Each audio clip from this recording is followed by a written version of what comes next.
Welcome back to Dinner Made Easy with Dina. Today I'm going to show you how to make homemade biscuits and gravy. It's super easy. I hope you enjoy the video.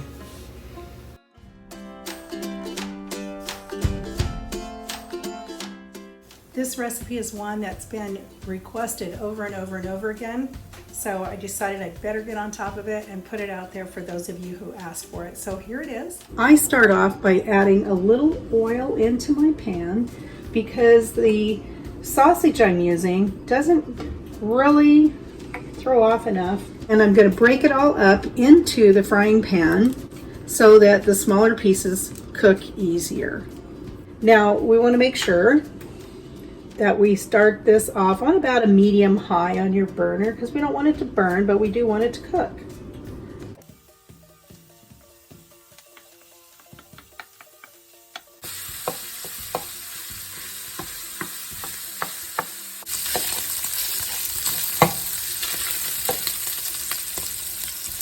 Now, this is the part where we want to make sure that we get enough flour, but not too much. Now, how do you measure that? I'm going to tell you.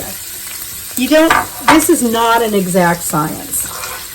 So when you put your flour in, just sprinkle it on, and you'll see when most of that grease and oil in your pan has been absorbed, then you know you worked. So I'm going to add a little bit more. And the more flour you add, the thicker your gravy and the more milk that you will use. But once again, it's about making sure that that flour gets cooked in. So I think I have just enough flour in here now. I added about a half a cup of flour to this, but I also added a couple of tablespoons of olive oil to start the sausage off with.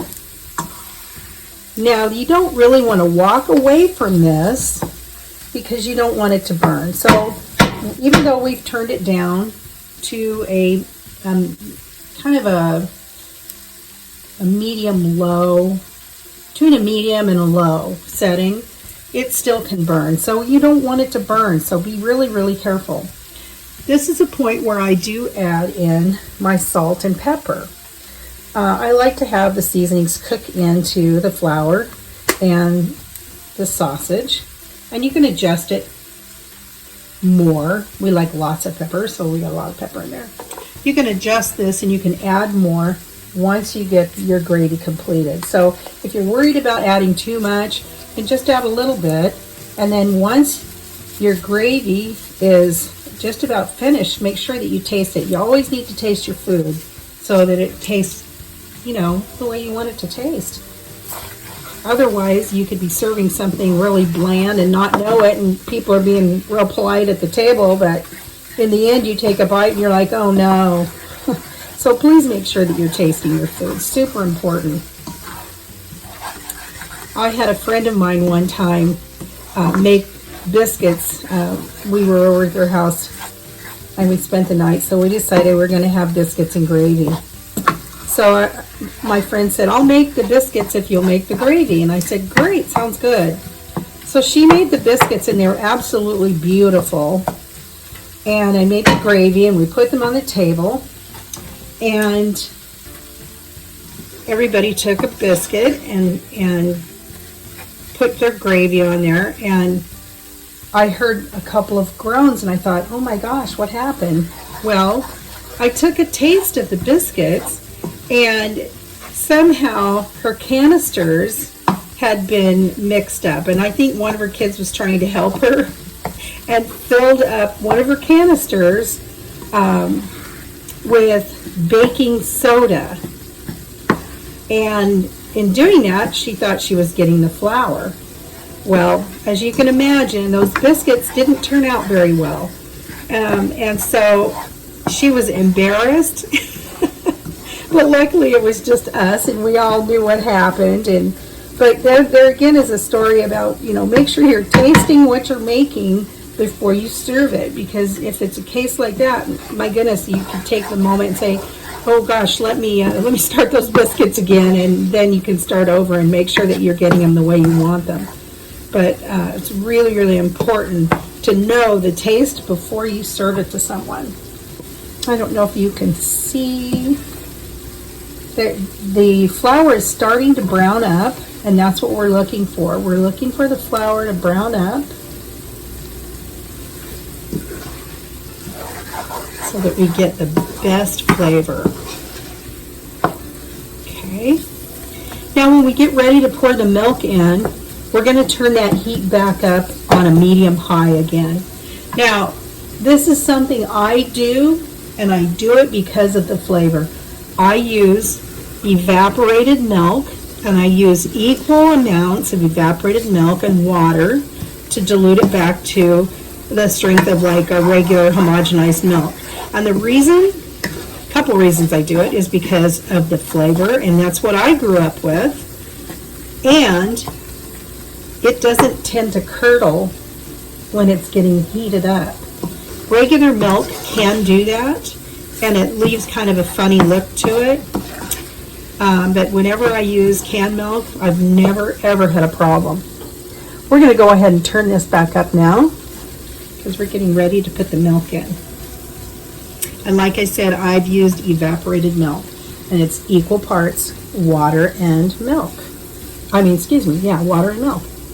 Okay, so I usually add about half of my milk first until I start to see it thicken. And I'm sure you can measure your ingredients. You can measure how much flour and how much milk, but really it kind of depends on how much flour you put in there, how much milk you're going to need. I'm going to go ahead and just dump the rest of that in there because I used quite a bit of flour in mine. We'll see where we're at. You can always add more milk. You can always add more water so that you get the desired consistency. But just remember, it is going to thicken as it cooks.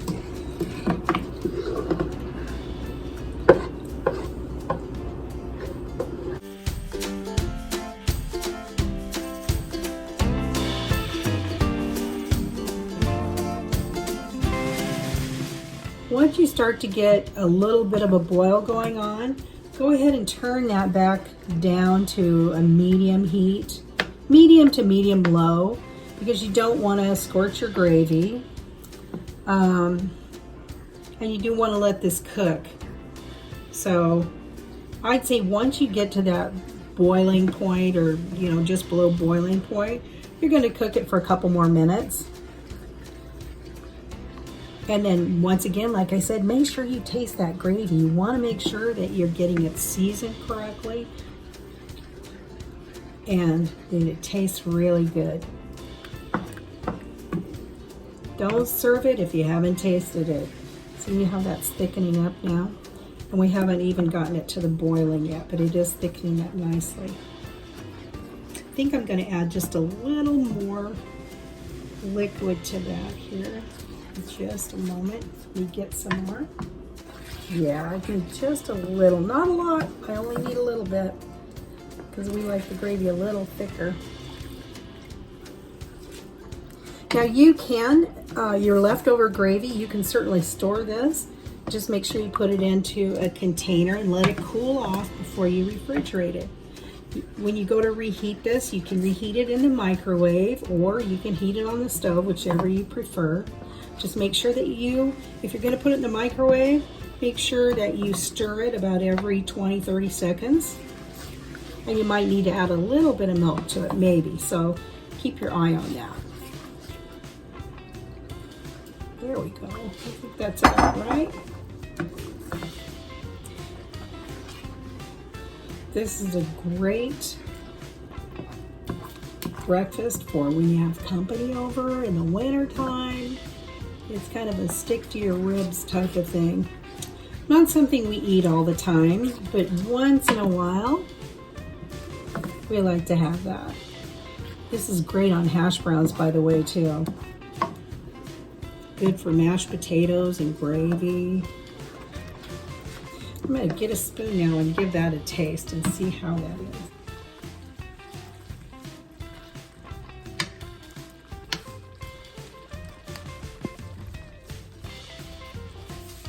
Okay, we're going to taste that now and see how that came out.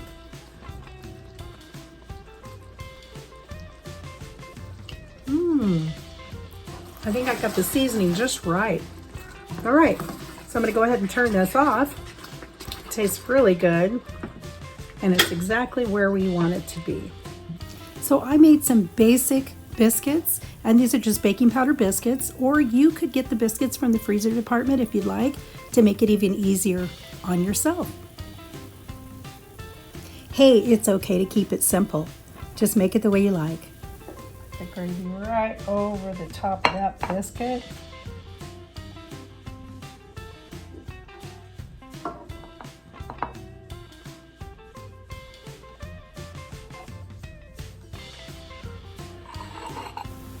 This looks really, really yummy.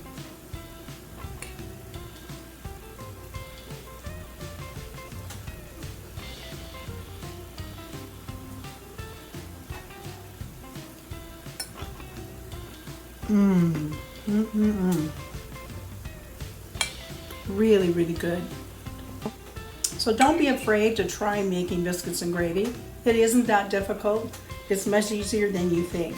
You guys have a great day. If you enjoyed the video, please give me a thumbs up. Hit that subscribe button. I really appreciate it. I appreciate all your feedback. So you guys stay tuned. Have a great day. Bye now.